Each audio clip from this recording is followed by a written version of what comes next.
अब देखो, संत मत में और सनातन धर्म में कोई अंतर नहीं है, बल्कि संत मत सनातन धर्म की आखिरी सीढ़ी है। ये डेवलप होते होते होते होते संत मत बन गया। सनातन धर्म राम की ये भी तारीफ कर रहे हैं कि राम को जपो, लेकिन कैसे? भेद किसी को नहीं मालूम। राम है क्या? राम रामेति रामे रामे नामे मनोरमे और सहस नाम तातुल्यम नाम नाम वाराणमी। राम अपने आप में धुनात्मक है।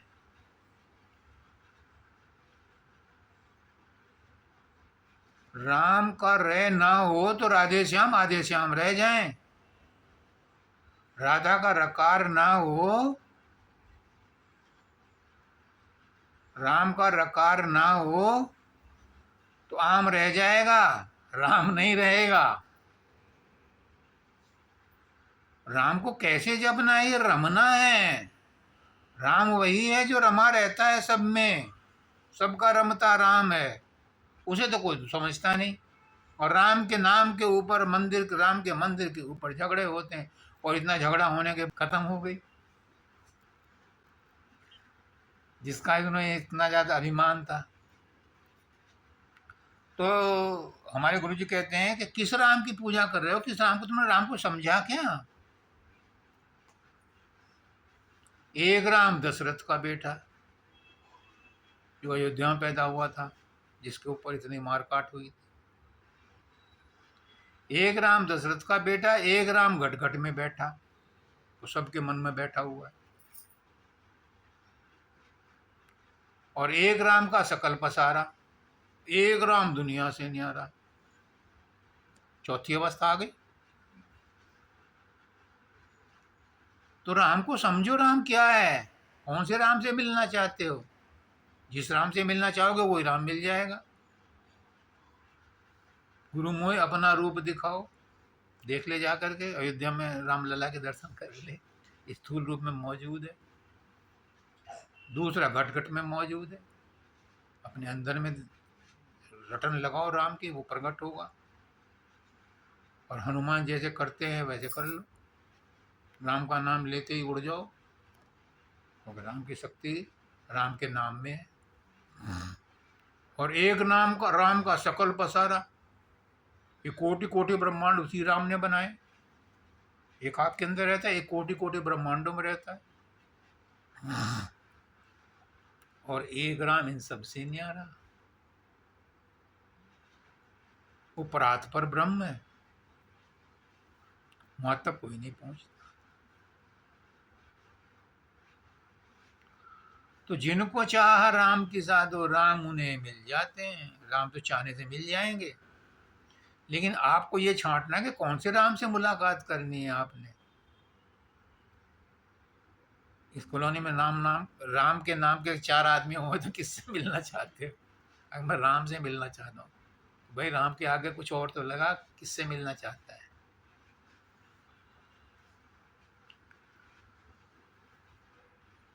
रामदास के पास राम है, औरों के वे पास नहीं। जो राम का दास है उसके पास राम रहते हैं।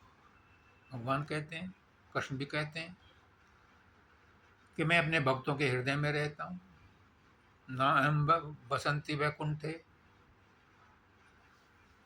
मैं वैकुंठ वैकुंठ में नहीं बसता, मैं तीर्थों में भी नहीं बसता, मैं अपने भक्तों के हृदय में रहता।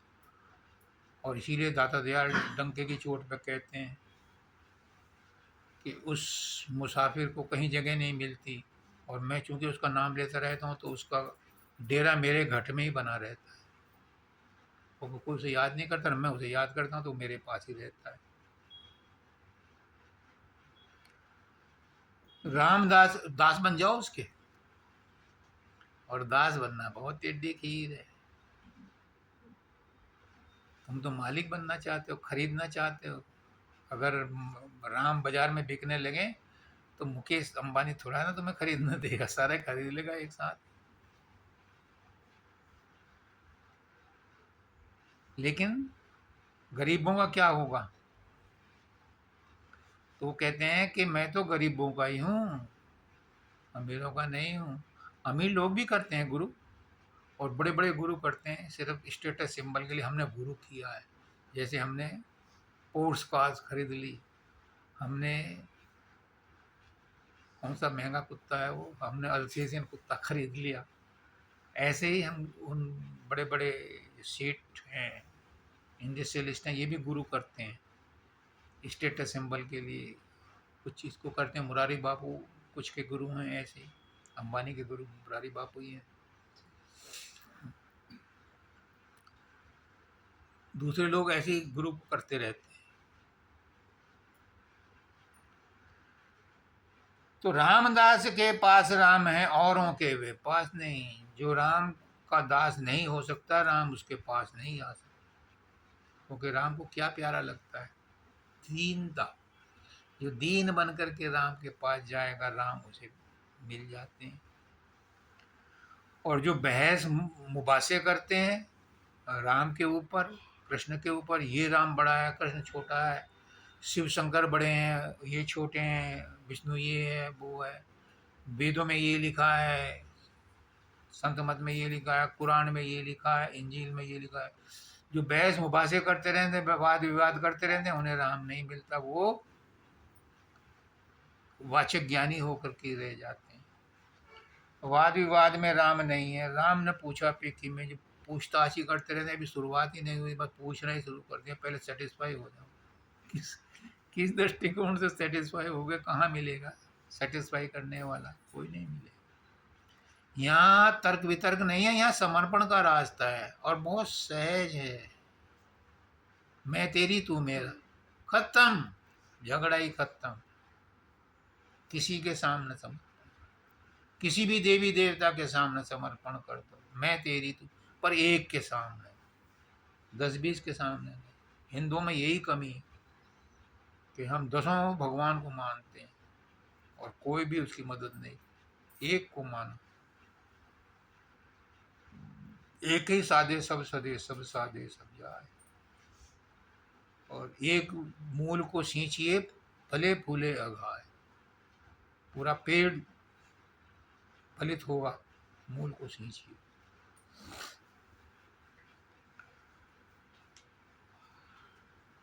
रामदास ने राम को भजा, राम नहीं तीरथ में रहते, राम भरत के साथ नहीं।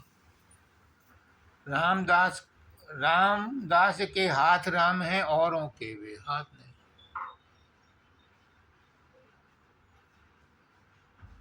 जो राम को मिलना चाहता है, उसे संसार छोड़ना पड़ेगा। संसार छोड़ने का मतलब लंगोटी लगा करके जंगल में जाने का मतलब नहीं। संसार से मोह और आसक्ति छोड़नी, संसार में रहना है, सारे काम करने हैं, मेडिकल की पढ़ाई भी करनी है, शादी भी करनी है, बच्चे भी करने हैं, सब कुछ करना है, लेकिन आसक्ति नहीं। ये मेरा नहीं है, ये तो उस परमात्मा का है। बुद्धि हमें मिली है, ये उस परमात्मा की देन है। ये शरीर हमें मिला है, उस परमात्मा की देन है। हमें सगे संबंधी मिले हैं, ये उस परमात्मा की देन है। हमें परिवार मिला है, उस परमात्मा की देन है। हमारा कुछ नहीं। हमारा तो हमारा शरीर भी नहीं है।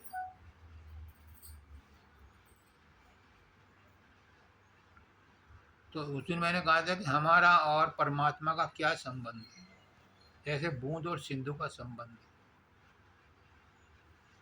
सूरज का और किरण का संबंध है।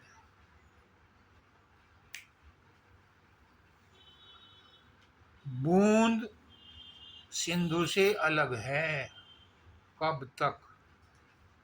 अनलिमिटेड टाइम के लिए अलग नहीं रह सकती। उसे तड़प है अपने आप में मिलने की। वो उससे मिलेगी।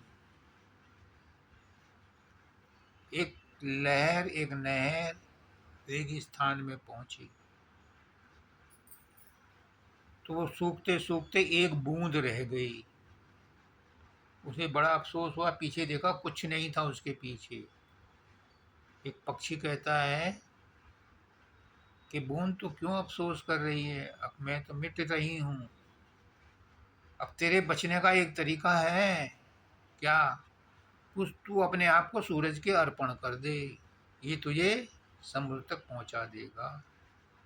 उसने कहा मेरा तो अस्तित्व मिट जाएगा, मैं सूरज को अर्पण कर दूंगी तो मुझे सोख लेगा, मेरा तो अस्तित्व खत्म हो जाएगा। उसने कहा अस्तित्व तेरा अब भी खत्म हो रहा है, लेकिन सूरज के साथ अस्तित्व खत्म करके तेरे अस्तित्व को तेरे निज अस्तित्व में मिलाने की क्षमता है। तो यहाँ भी वो यही कह रहे हैं कि बूंद में सिंधु, सिंधु में बूंदें, बिना बूंद के सिंधु नहीं हो सकता।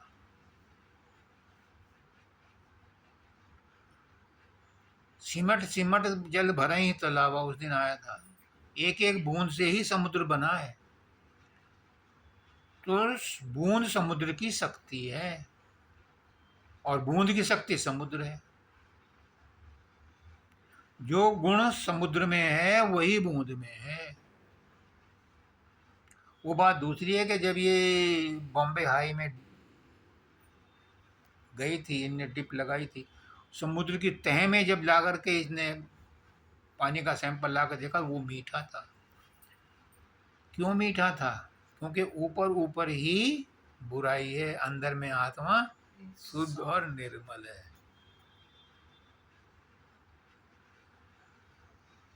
जो उतार चढ़ाव होते हैं, जो ज्वार भाटा आता है, वो ऊपर की सतह में आता है समुद्र में, नीचे की सतह में नहीं आता। नीचे तो बिल्कुल स्थिर, काम एंड क्वाइट होता है। तो बूंद में सिंधु, सिंधु में बूंदें, बूंद सिंधु दो एक हुए, बूंद और सिंधु दोनों एक हैं। अब इसमें एक भेद है। वो परमात्मा जिसको हम राधा स्वामी दयाल कहते हैं,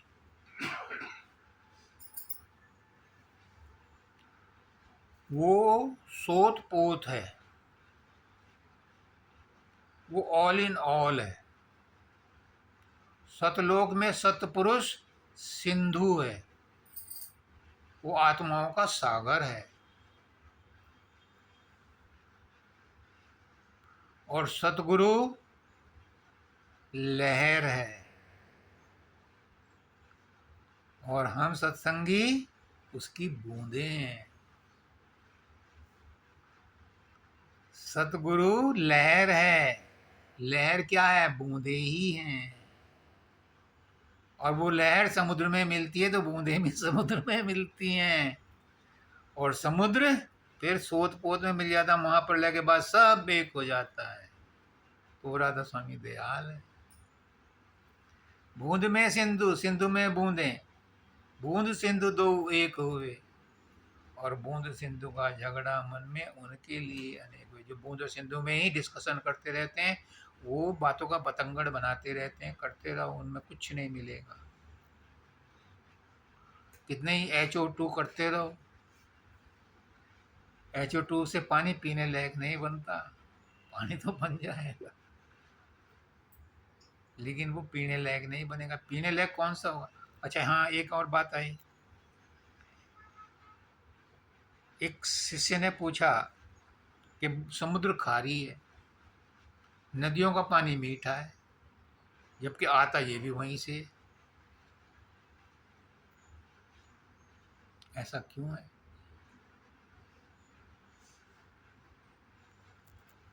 अब आपको ग्लेशियर से आता है, तो ग्लेशियर भी कैसे बने? भी बारिश से बने, और बारिश की में कहाँ से आए बूंदे? समुद्र से आए। तो संत ने कहा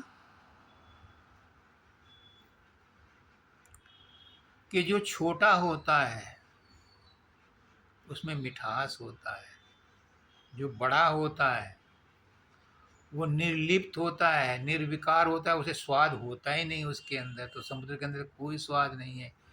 उसकी जो बूंदें निकलती हैं वो रगड़ खाती हैं, वो पिसती हैं, वो अपने आप को तबाह करती हैं। सूरज उनको गर्मी देता है, ताप देता है, उसके हिसाब से वो डिस्टिल्ड होती हैं, और जब वो बरसती हैं तो वो नदियों में पड़ करके मीठी होती हैं। जितना छोटा होएगा उतना जल्दी वो परमात्मा को पहचानता है, जितना बड़ा होगा वो परमात्मा के अंदर लुप्त होकर कोई उसे दुआ सलाम भी नहीं करने आता परमात्मा को। जब सारी आत्माएं वहाँ पहुँच जाती हैं तो सब इंडिपेंडेंट खेलती कूदती हैं, कोई परमात्मा को नहीं जाता। तो फिर उसने कहा कि अच्छा तुम जरा मेरे से दूर हो जाओ। और जब दूर हुए तो उन्होंने सोचा कि ये मेरे पास आएंगी, और वो संसार में आके इतनी रमण गई कि उसे परमात्मा की होश ही नहीं रही। और वही हाल आज हमारा है, परमात्मा की किसी को होश नहीं। जो कोई इस भेदभाव को मेटे सतगुरु का सेवक, जो इस बूंद और समुद्र को, आत्मा और परमात्मा के भेद को बता दे, वो सतगुरु का सूरा है। सतगुरु उसकी तारीफ करता है, सतगुरु उससे प्रसन्न होता है। तो आज ये सब इसलिए पढ़ा गया कि अब मेरा पंकज अपने गंतव्य पे पहुंच रहा है, वो इनर हाउस में पहुंच गया है, अब परमात्मा से कल को मिलेगा। मैं देख रहा हूँ उसकी रोज की प्रगति, पहुंचता है, वो बेडरूम में कल पहुंचेगा, आज तो बाहर है। समय हो गया।